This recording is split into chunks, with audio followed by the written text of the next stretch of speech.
Brillez dans la vie et dans vos affaires. Bonjour et bienvenue dans ce nouvel épisode d'Esprit Ancré.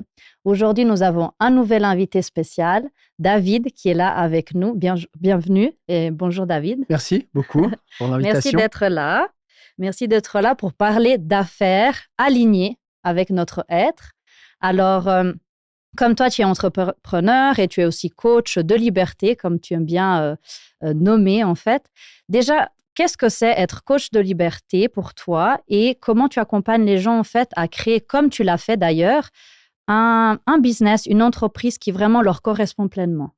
Oui, coach de liberté, comme le terme l'indique, c'est ouvrir le champ des possibles au maximum. Que ça soit à la fois pour la vie de tous les jours, au niveau de la famille, au niveau de son travail, et également au niveau pour les entrepreneurs, entrepreneuses, donc de leur projet, on va dire, d'affaires.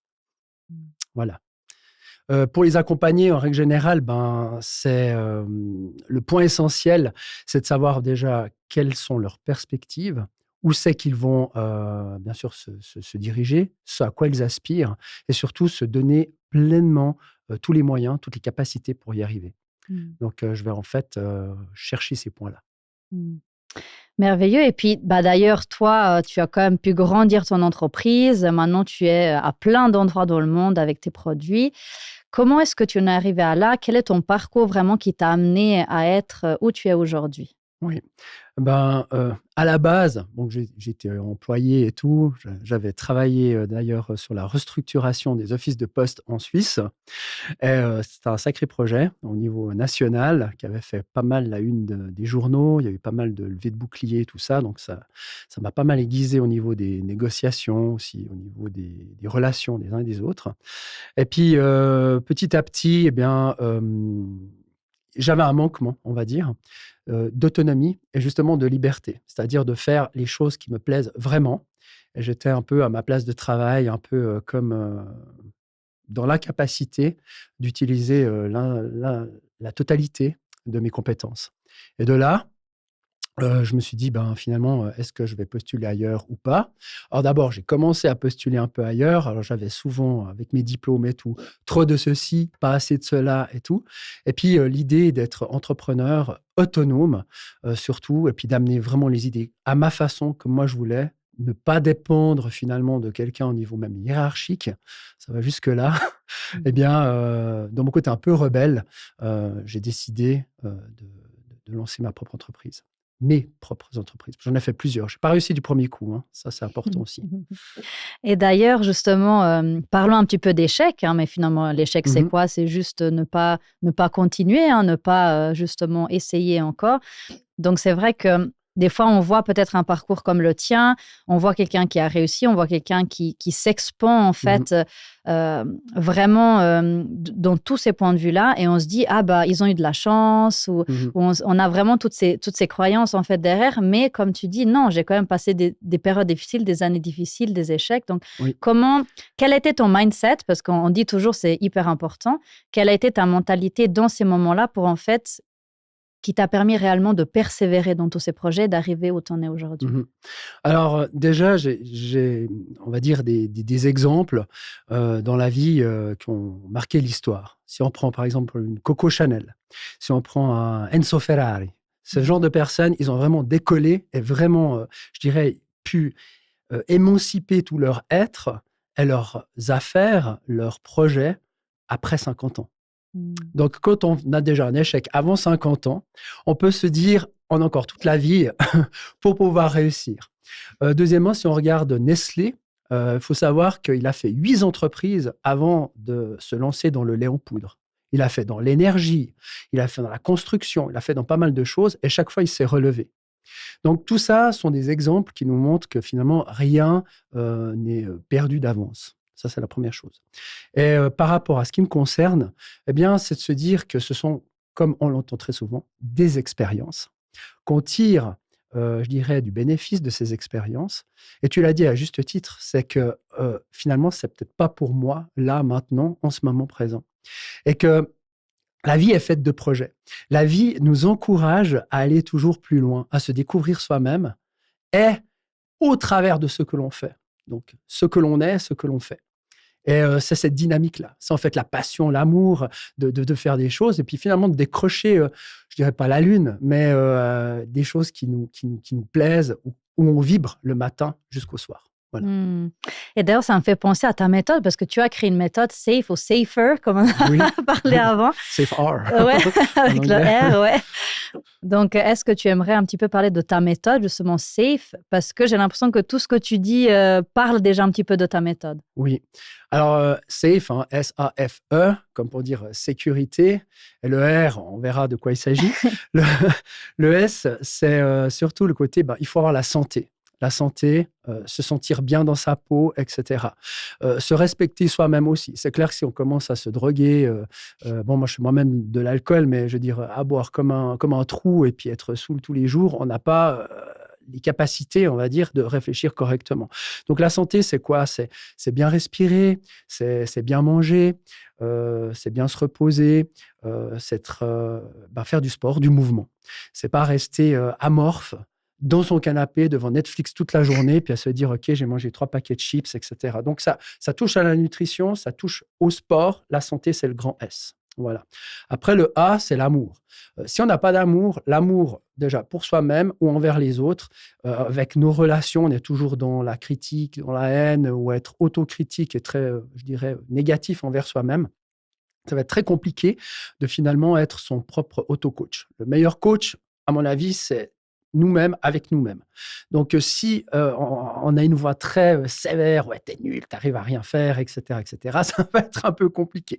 Si on se respecte et on se comprend, et puis on a une tolérance envers soi-même et on s'aime, l'amour va nous donner une dynamique, c'est un moteur. Je pense que l'amour est un moteur pour tout ce que l'on est et tout ce que l'on fait. Après, le F, c'est la finance. Très souvent, en finance, l'argent, le mot argent fait peur. Il y a beaucoup de pays dans lesquels j'ai été, tout le monde parle d'argent. Combien tu gagnes? Ils disent ouvertement combien ils gagnent. Ici, c'est secret, s'il y a une dette, oulala, c'est l'horreur, etc. Donc, la finance, on se doit d'être autonome, soit dans le travail que l'on fait, en tant qu'employé aussi, d'avoir une certaine autonomie, et puis par rapport à son salaire, et aussi une certaine autonomie, c'est-à-dire décrocher suffisamment d'argent pour vivre normalement et avancer. Et ça aussi, c'est illimité. Je pense que c'est un objectif qu'on peut se fixer, se dire, moi, j'aimerais gagner tant par mois, et puis que le champ des possibles existe, vraiment. Il n'y a rien qui est impossible à ce niveau-là. En aucun cas, ça doit être un objectif final. C'est quelque chose qui doit être vu comme un outil. Un outil, l'argent est fait pour aider à développer quelque chose ou aider aussi les autres. D'accord? Et puis après, le E, bien sûr, le c'est l'environnement. L'environnement dans lequel on évolue. C'est clair qu'on n'a peut-être pas choisi la famille dans laquelle, quoique certaines philosophies et croyances diront, on a choisi cette famille de naître ici. On va pouvoir choisir l'environnement dans lequel on veut évoluer. Le cercle intime est un peu plus large. Qui est-ce que je fais rentrer? Qui sont les gens qui vont me motiver, qui vont me booster, et tous ceux qui sont finalement des saboteurs, volontaires ou involontaires, par jalousie ou par, je dirais, simplement nature humaine, qui vont être des embûches à mon évolution. Donc finalement, c'est prendre aussi des compétences, des éléments, des énergies de personnes qui vont nous porter au travers de ce que l'on veut faire. Et le R, c'est un remind, un recall, comment dire, une répétition, voilà en français, une répétition, donc toujours R, qui dit que rien n'est gagné d'avance et c'est finalement un cycle, c'est continuel. J'ai fait un peu long, je sais, mais... Voilà. Non, c'est tout à fait bien. Écoute, développe tout ce que tu sens, c'est très, très bien. D'ailleurs, justement, la répétition comme clé en fait de succès. Donc, si on se relève, on réessaye, on change nos rituels. Donc, c'est aussi l'importance d'avoir des rituels, comme tu disais avant, de se réveiller avec la niaque tous les matins, donc avec l'envie de vivre, en rayonnant, etc. Et j'aimerais bien revenir sur ce E, en fait, cet environnement, parce que j'ai l'impression que la plupart des gens que je connais, en tout cas beaucoup de gens, se font bloquer par les relations, par cet environnement. Donc, comment, si tu devais donner en fait des clés à quelqu'un qui, imaginons, a envie de devenir entrepreneur, a envie de commencer quelque chose de nouveau, mais qui connaît personne autour de lui, donc il n'a pas encore en fait des exemples concrets autour de lui, ou bien qu'il a envie d'aller au fitness, d'avoir une meilleure santé, mais de nouveau, il n'a pas cet environnement-là autour de lui. Comment tu pourrais en fait l'aider pour qu'il trouve, en fait, on dit en anglais des boundaries ou des limites. En fait, qu'est-ce qu'il devrait poser comme limite autour de lui pour, en fait, créer un environnement et du coup des relations beaucoup plus saines et beaucoup plus accompagnantes, entre guillemets, dans le sens où lui, il commence, il est en train de switcher, d'avoir ce changement qu'il ne voit pas encore, mais qui ressent déjà qu'il est possible. Comment est-ce que tu pourrais guider quelqu'un comme ça, par exemple? Alors, il y a deux choses. Il y a la partie mindset, état d'esprit, et il y a la partie pratique, concrète dans le terrain. C'est un peu comme quand on parle d'une stratégie pour une entreprise et le côté opérationnel. La stratégie ou le côté mindset, c'est le comment au niveau spirituel, le comment au niveau de la pensée, le comment au niveau de nos croyances, etc. Tout part, à mon sens, déjà sur nos valeurs. C'est-à-dire que pour être en adéquation sur un projet, il faut cultiver nos propres valeurs au travers de ce projet. Autrement, on va être forcément en décalage. Donc, c'est retransmettre une partie de soi-même, une âme, par rapport à ce que l'on veut faire. Ça, c'est un état d'esprit. C'est-à-dire aller à l'encontre, à la rencontre, c'est même le meilleur terme, à la rencontre de l'autre et de l'environnement. C'est-à-dire s'imprégner des choses qui sont bonnes pour nous et se dire ça, c'est ce que je veux, ça, c'est bon pour moi, je le reconnais, c'est en phase avec mes valeurs et je vais aller chercher ça, finalement, maintenant, dans le terrain, concrètement, autour de moi. Des personnes, des gens qui ont des compétences, etc. Ça peut se faire au travers d'annonces, ça peut se faire, on connaît tous en tout cas une centaine de personnes quand même, entre les amis, etc. Puis d'en parler, puis dire, est-ce que tu connaîtrais pas, par exemple, quelqu'un qui développerait dans le domaine X, Y, Z dans lequel je veux évoluer. Et étonnamment, quand on a le mindset, mais encore une fois, tout part du mindset, c'est cette dynamique-là, et qu'on s'ouvre après, aller à la rencontre au travers des canaux que l'on a déjà, physiquement et tout ça, on va avoir des rencontres incroyables. Et même, quand je dis des rencontres incroyables, c'est même ces rencontres qui vont venir comme par hasard, tomber du ciel, pouf, pile au beau moment, et qui vont dire, tiens, c'est exactement ce que je cherchais là, c'est incroyable. C'est une réponse pour moi parce que c'est un jalon qui me montre que je suis dans la bonne direction. Donc, tout ça forme un tout. J'espère avoir été assez précis pour bien comprendre l'état d'esprit dans lequel on s'imprègne. Ce n'est pas un effort finalement, c'est une ouverture. Donc, le mot limite que tu donnes, je l'aime bien parce que finalement, là où on va aboutir, ça sera une conséquence de nos limites. Si on se dit dans mon mindset, il n'y a pas de limite, que tout est finalement possible, et je vais jusque-là, la liberté, c'est le hors-limite finalement. Il n'y a pas de champ de contraintes et de se dire, ouais, ça c'est pour les autres, c'est pas pour moi ou je ne sais quoi. On peut dire non, ça c'est aussi pour moi. Et il y a des gens complètement, des fois, débutants dans une matière, mais ils adorent cette matière-là et peut-être même qu'ils sont timides. Ils n'osent pas entreprendre à proprement parler parce qu'ils disent non, mais j'ose pas, etc. Eh ben, ils font éclater ces limites-là et ils arrivent à un moment donné dans cette totale liberté d'oser aller à la rencontre et d'aller chercher ce qu'il faut aller chercher. Donc, il y a quand même une démarche. Et une autre partie qui tombe du ciel aussi. Donc, les gens diront, ouais, c'est un coup de chance. Mais en fait, ce n'est pas de la chance. C'est pour ça qu'on dit on crée la chance. Mais ça part du mindset et de l'action derrière. Très intéressant aussi. Moi, j'aimerais revenir sur le fait de devenir un magnet, donc de vraiment magnétiser en fait, de vraiment attirer à soi toutes ces opportunités, parce que comme tu dis, ça doit pas en fait être un effort, parce que sinon, cette motivation, à un moment donné, c'est comme un feu qui brûle, ben, on n'a plus. Mais par contre, si vraiment on se connecte, tu parles souvent, en fait, moi qui te connais depuis un certain temps, d'alignement, d'être centré, etc. à l'intérieur de soi. Quand on est centré, du coup, on peut attirer ces occasions justement qui viennent un peu comme des coups de chance, comme du ciel. Et puis après, on a justement la capacité de pouvoir les saisir parce qu'on les voit. Donc, comment est-ce qu'on devient en fait magnétique pour nos rêves et pour ce qu'on désire réellement en fait? C'est une très, très bonne question. Et ces moments, ce point de départ, il se fait dans la solitude.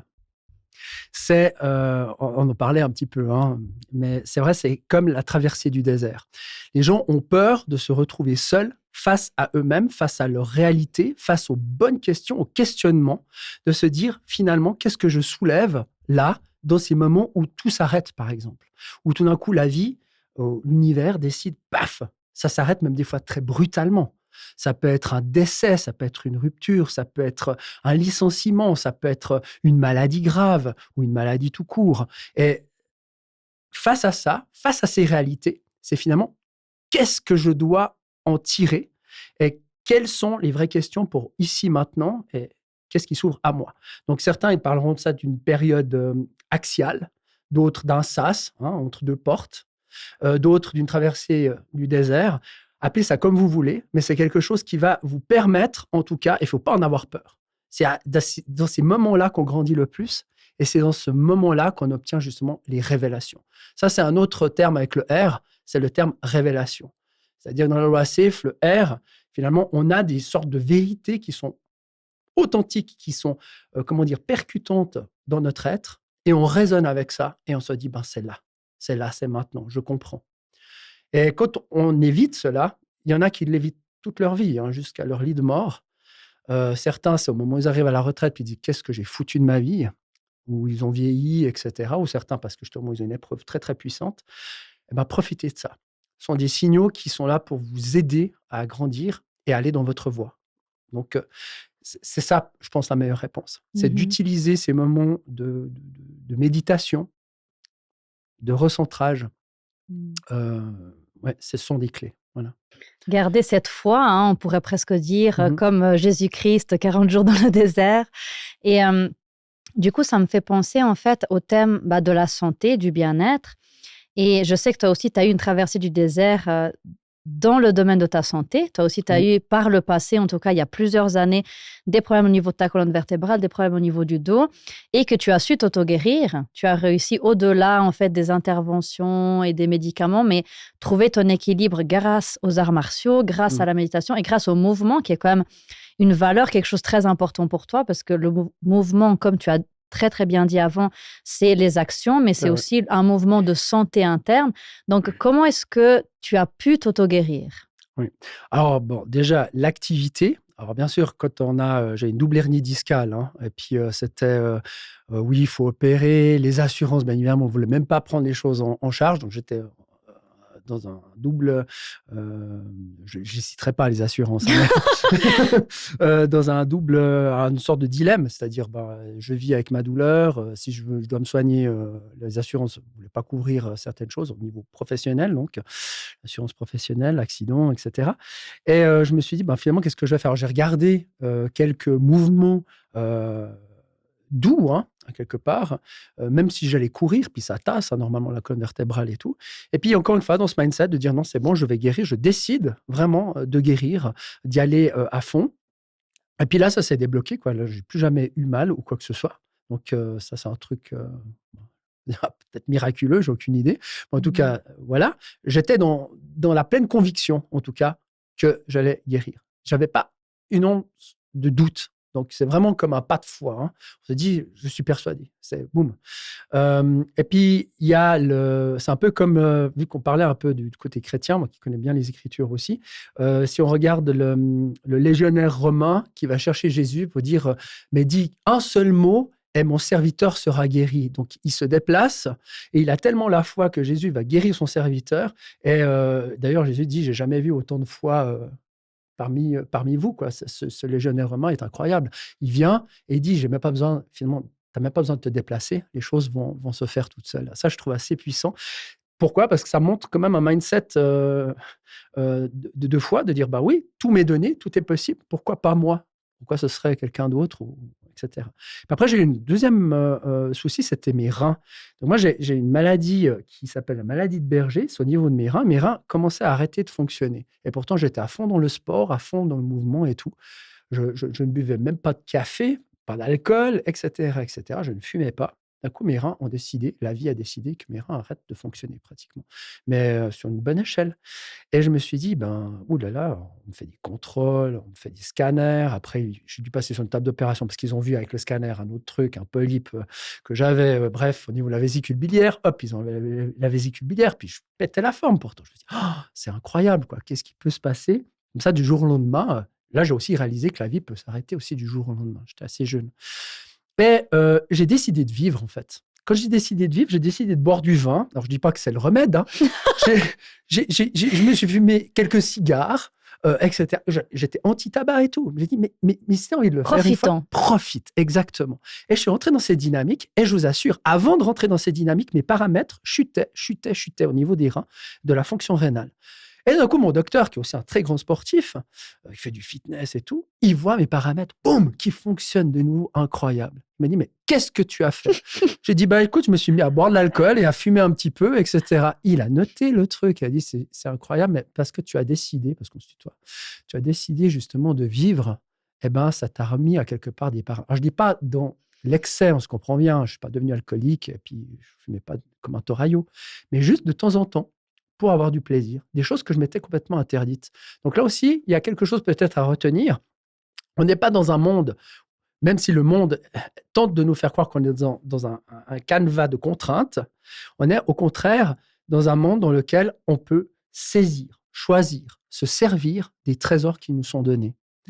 Et quand on rentre dans cette dimension-là, encore une fois, il y a des champs incroyables, insoupçonnés qui s'ouvrent à nous.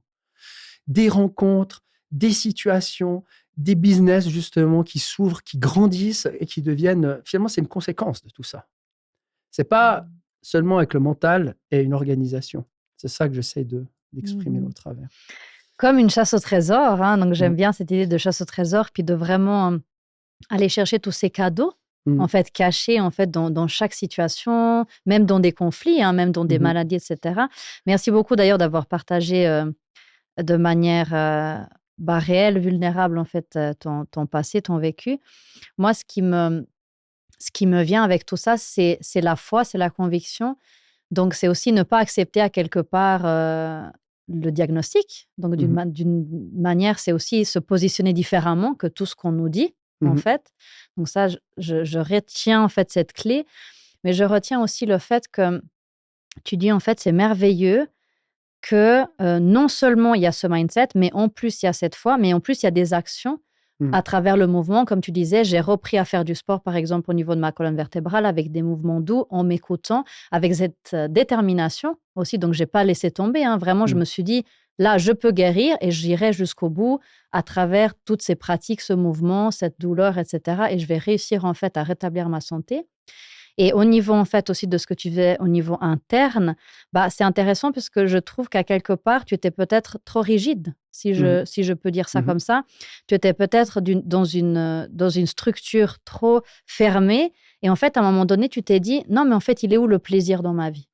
Elle est où la joie? Il est où le plaisir? Il est où l'instant présent? Il est où un petit peu un petit peu décontracté, etc. Là, je suis vraiment dans cette rigidité, ce sport, ces pratiques, en fait, c'est des certitudes, c'est des bons rituels, mais c'était devenu presque un petit peu trop rigide, j'ai le sentiment. Et c'est ça qui a commencé à causer peut-être justement des contractions internes. Voilà, Trop de rigueur, à quelque part. C'est sombrer dans des méthodologies ou des méthodes, des habitudes rigueur qui deviennent contraintes. Et c'est encore une fois contradictoire avec l'esprit de la liberté. La liberté, c'est... Qui est une valeur pour toi tellement importante aujourd'hui. Bien sûr. Parce que je pense que les êtres, en tout cas ceux que j'ai croisés jusqu'à maintenant, que ça soit même à travers le monde, tout ça, les plus heureux, c'est ceux qui sont le plus libres. Pas ceux qui sont les plus riches ou quoi que ce soit. C'est ceux qui sont vraiment le plus libres au niveau de l'esprit. Et ils vivent pleinement ce qu'ils sont, pleinement ce qui leur est donné, etc. Et ça, si j'ai un mot peut-être j'ai envie de donner, c'est soyez des punks de la vie, quoi. Quand on dit des punks dans la vie, c'est des rebelles par rapport à ce qui nous est complètement imposé. Et surtout que quand c'est imposé, pas forcément des fois juste par rapport à ce que l'on ressent, il faudrait réagir plutôt que de subir et de se dire je me contente de. Le contentisme, c'est un truc que j'ai rejeté très très jeune d'ailleurs. Je ne peux pas me contenter. Ça ne veut pas dire qu'il ne faut pas se satisfaire des choses qui sont bien dans le moment présent, toutes simples. C'est-à-dire se contenter de quelque chose qui ne nous convient pas. Se contenter de quelque chose qui fait du bien, puis on est heureux avec ça, c'est bien. Le contentisme négatif, on va dire. Voilà. Et on revient en fait à cette notion de se mentir à soi-même, de ne pas être honnête avec soi. Donc, en fait, si on peut résumer, une des premières clés, c'est vraiment être honnête avec soi, ne pas se mentir. OK, qu'est-ce qui me correspond? Qu'est-ce qui ne me correspond pas en fait dans la vie par rapport à, comme tu disais, la structure sociétale qui est mise en place aujourd'hui? Il y a peut-être des choses qui me conviennent, même au niveau du couple, même au niveau de la famille, même au niveau du travail. Ça peut être un peu tous les aspects. OK, qu'est-ce que vraiment j'aime dans ce qui m'est proposé? Qu'est-ce que j'aime pas? Donc là, il y a un peu un tri, comme on disait. Il y a un tri qu'on peut faire pour en fait décider Mais en fait, quel est l'alignement que moi, je veux mettre en place? Quels sont en fait les rituels vraiment d'ancrage et de centrage que moi, j'ai besoin? Donc, j'ai vraiment le sentiment qu'une des premières étapes pour quelqu'un qui commence, en tout cas peut-être ce cheminement, parce que moi j'aime bien aussi partir des bases et pas Mhm. être tout le temps de... Enfin, nous, on n'est pas arrivé, on n'est pas, comme tu disais, rien n'est acquis, c'est toujours un processus, on est toujours en chemin. Mais pour quelqu'un qui commence, ça pourrait être vraiment, soyez honnête avec vous-même, ne vous Mhm. mentez pas de Mhm. où vous en êtes actuellement, quelles sont vos réelles valeurs, donc allez chercher à l'intérieur de vous quelles sont vos valeurs, quels sont vos vrais désirs, et à partir de là, commencez à construire avec foi et avec mouvement, donc action, ce que vous désirez. Mhm. Est-ce que ça correspondrait un petit peu Oui, à ta vision? ça correspond parfaitement et surtout, encore une fois, de ne pas se voiler la face parce qu'il y a plein, plein, plein de choses pour tout le monde à saisir. Ces trésors, je reviens là-dessus. J'avais quelqu'un qui avait une grande foi qui me disait, tu sais, j'ai une image qui m'est venue du style, je vis toute ma vie dans les combats, etc., etc. J'arrive, je décède, puis admettons, il est à côté de Dieu et tout ça, puis il dit, tiens, je vais te montrer maintenant, je t'ai réservé une villa là pour l'éternité, puis il est tout content. Et puis, il ouvre chaque porte et chacune des portes recèle un trésor, un autre trésor de ça. Puis il dit, waouh, c'est incroyable, c'est magnifique, tout ça. Et le bon Dieu lui répond, en fait, ce sont tous les trésors que je voulais te donner de ton vivant sur terre, mais tu les as à chaque fois ou ignorés, ou pas vus, ou refusé de les regarder, ou refusé peut-être un peu de lever le voile pour les apercevoir, quoi. Donc, il y a une démarche, euh, encore pour cette liberté et pour, je dirais, bénéficier de ces trésors qui sont infinis, qui vient aussi de nous-mêmes. Donc, cette clairvoyance, encore une fois, elle se passe dans un moment de solitude. C'est vraiment un alignement personnel qui va nous permettre de voir ces choses-là et de les saisir. Mm. Des moments où il y a la lumière, vous voyez clairement, donc il n'y a plus qu'à. Hmm.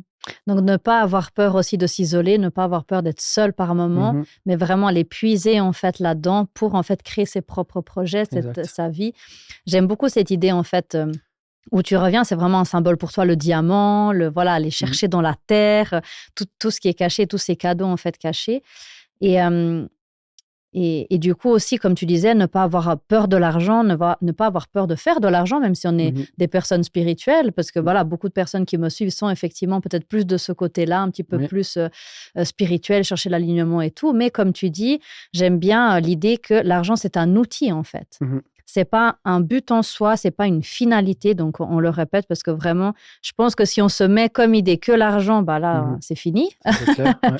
Parce qu'en fait, comme tu disais, le plus important, c'est mettre en avant nos passions, nos désirs, notre feu intérieur. Vers quoi on est guidé, en fait, à Mhm. quelque part. Donc, se laisser guider à travers nos intuitions, à travers notre clairvoyance, faire le vide, faire le tri, et en fait, pour ouvrir à toutes ces opportunités, ces cadeaux, etc. Si tu devais donner, peut-être il y a des choses qu'on n'a pas eu le temps de toucher dans ces 30 minutes ensemble, mais si tu devais donner peut-être une dernière clé, un dernier conseil, une dernière peut-être vision qui pourrait ouvrir des possibilités pour les gens qui nous écoutent Mhm. sur toutes ces thématiques, donc de finances alignées, de business aligné, d'être Mhm. finalement aligné, qu'est-ce que tu pourrais dire aux personnes qui nous écoutent? Alors, c'est bon déjà d'être vrai avec soi-même, hein, à l'écoute de soi, ça c'est sûr. Euh, et vraiment, quand quelque chose vibre en nous, c'est forcément juste. Hmm. Dès qu'il y a quelque chose qui vibre, qui vous prend dans les tripes ou dans l'âme, ou une vision, ça peut être des fois une vision, ça peut être quelque chose qui, ouais, ça vous porte, quoi. C'est comme quand on est amoureux, vous voyez, ça vous porte. Vous avez envie de voir l'autre, vous voyez, cette dynamique-là, eh ben, c'est cette histoire-là, tu vois. Donc, à quelque part,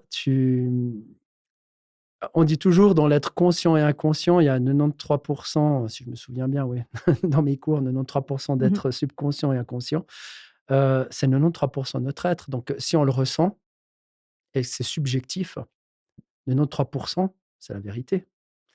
Donc, là-dessus, ouais, on ne peut pas se tromper en écoutant cette petite voix. Notre petite voix ne nous ment jamais. Hmm. Donc, je pense que c'est ça, c'est le secret. Le secret, un des secrets. La secret de faire Ouais, confiance, en ouais, fait, faire ouais, confiance à nos ouais. intuitions, à notre être Et intérieur. puis de se donner, de se dire: «Oui, c'est pour moi vraiment, parce que ça vient de moi, c'est pas, faut pas faut éviter de se sentir incapable de faire quelque chose. En fait, encore une fois, rien n'est impossible, je pense, dans cette dynamique-là.